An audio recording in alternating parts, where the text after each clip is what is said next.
Vigorex 2550 এবং 100 mg tablet একটি পরিচিত ওষুধ, যার মূল উপাদান হলো সিলডেনাফিল। এই ওষুধটি সাধারণত পুরুষদের ইরেকটাইল ডিসফাংশন অর্থাৎ পেনিস শক্ত হয় না বা ঠিকমতো শক্ত না থাকার সমস্যায় ব্যবহার করা হয়।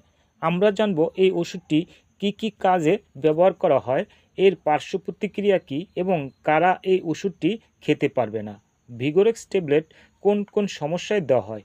পেনিস শক্ত না হওয়ার সমস্যায়, দ্রুত পেনিস নরম হয়ে যাওয়ার সমস্যায় এবং যৌন সক্ষমতা বাড়াতে দেওয়া হয়ে থাকে।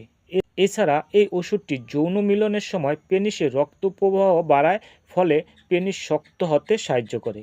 কিভাবে খেতে হয়? সহবাসের 30 থেকে 60 মিনিট আগে একটি ট্যাবলেট খেতে হয়।